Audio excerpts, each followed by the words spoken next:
how you planned this Saturday. A week ago, you wouldn't have thought you'd be out here this Saturday doing this. Tell people what happened this week and give me a little background on it. Sure. We've been working on a beautification project on Levee Street, and I've been planting wildflowers for the past month or so. And unfortunately, in the middle of the night this past week, somebody came by and cut down all of the wildflowers in the medians that people enjoyed and commented on and loved driving through Pelzer enjoying the wildflowers. And it was pretty disheartening that a vandal came in the night and cut down all our flowers. So we're here today to do some work and try to restore the medians, and hopefully those wildflowers will grow back even stronger than ever. And we've got some volunteers who've already showed up today here in Pelzer. It's a beautiful day. We're just going to spend a couple hours just doing some yard work around here on Levee Street and trying to make our town look good. And you're going to expand the wildflowers reach now too, right? I hope so. I hope so. You know, apparently people have strong feelings about flowers in Pelzer, both good and bad. Well, tell me about that. You've gotten a lot of response to what happened. What's the general feel from most people who's responding? Well, you know, folks are pretty upset that somebody cut down flowers. I mean, it seems strange that people would be upset by flowers. You'd think that that'd be the one thing we could all enjoy together. But I think folks today will come out because they want to help and you know, restore what we had. And the thing is that wildflowers, they're going to come back. And the things we've done this year, the investments we've made in our landscaping project here on Levee Street, from the bridge all the way to the intersection, it's extensive, and it's just coming in. And we won't know the fruits of this until years to come, but they're going to come back year after year, and I think it's something that people are really going to enjoy and come to know Pelzer by as they have these medians the past couple of years. So it's just going to get better, and it's just going to get more beautiful. And wildflower maintenance in the places I've seen that did it, one of the reasons they gave was it's less expensive to maintain long term when you have wildflowers rather than some sort of landscape. Yeah, look, we tried that. We tried landscaping in the medians, and it's hard to maintain right out there in the middle of Highway 8. And if you just plant shrubs and mulch, chances are you're going to be taken over with crabgrass and nutsedge, etc. And it's very difficult to go out there and weed all the time. And so we tried many things, and we kept failing, and finally somebody said, how about wildflowers? And I said, well, I'll try anything. So we dug it all up and threw out some cheap wildflower seeds, and boy, that took over. The thing is about it is that they're drought tolerant. You don't even have to really water them. They take over.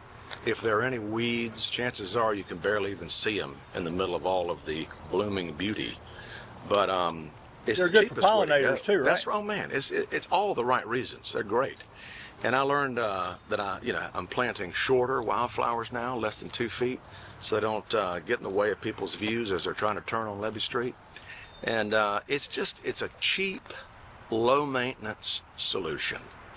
You also don't have to cut grass. Okay? We got so much grass to cut, we can never keep up.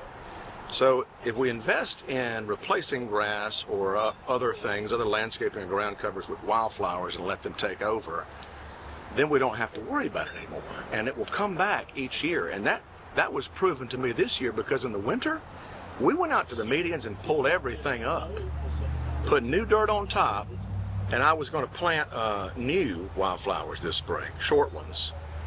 All that stuff came back stronger than ever. So today we hope to prep the medians so that they will also come back again. And do you have a ballpark figure on what this costs to do the wildflower project?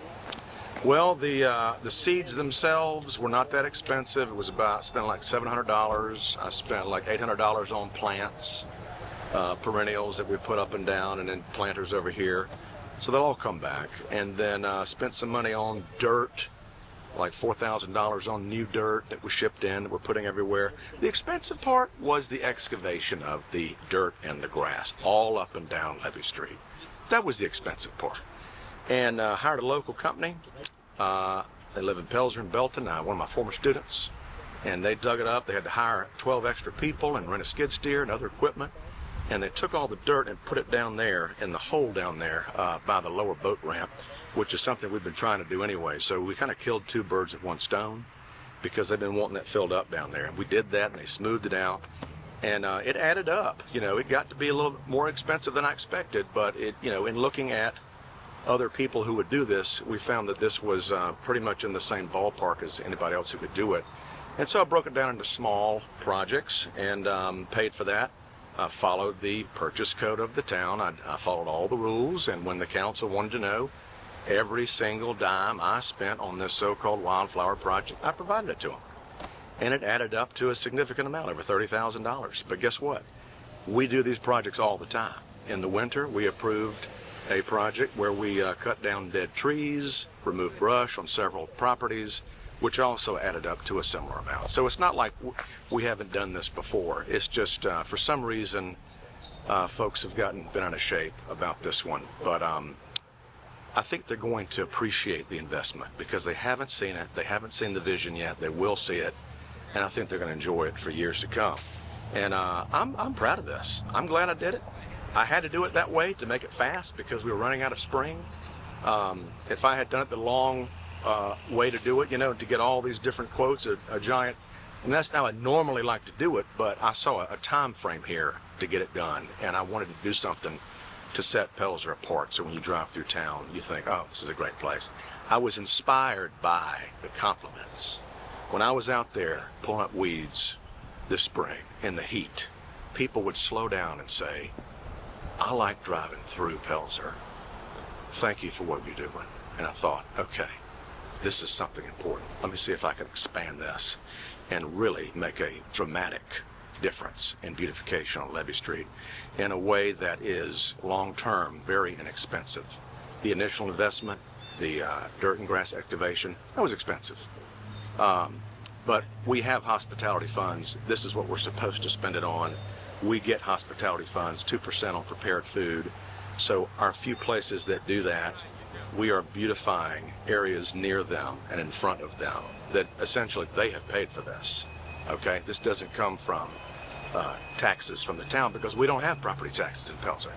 So we've got and the hospitality tax money can only be used for those kind of can be used for green spaces, parks, anything that has to do with tourism, beautification, all those things. And we have a healthy amount of hospitality funds because we rarely spend a lot of it. So we've been amassing quite a lot of hospitality funds. And I thought that it was time for us to put it to use, to bring people here.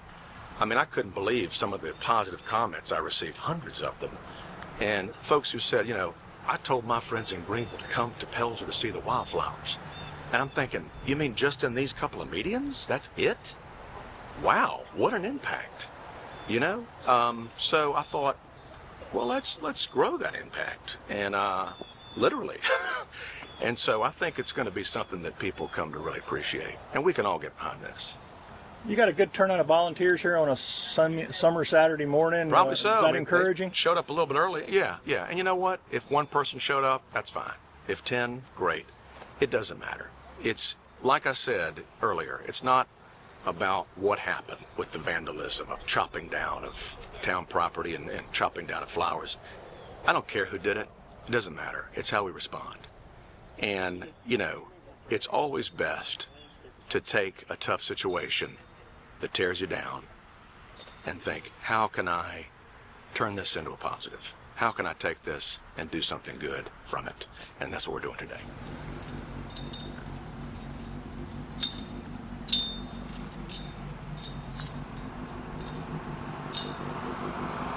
I'm Joe Wellborn.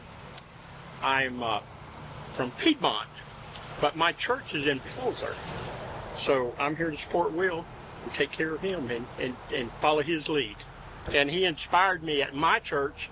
I planted 1,680 feet of wildflowers a month ago because of what he had already done out here. And when I found out what had happened, I said, I've got to come and help him. So that's what inspired you to get out here on a Saturday morning and use your Saturday morning to dig and rake and...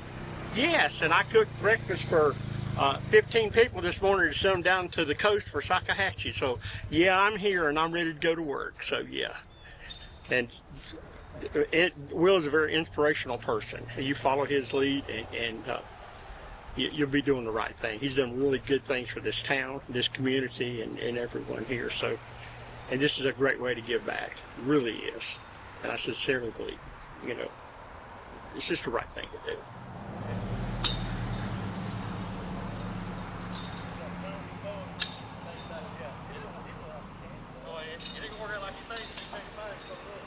Carrie Ponder.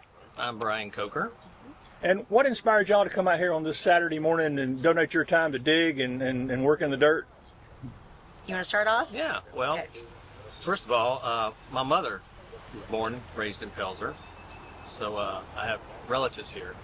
We live in Greer, but Will is our good friend. We've done shows at No Town with Will, and I've known Will for a long time. And Will wants to do something, he's going to do it.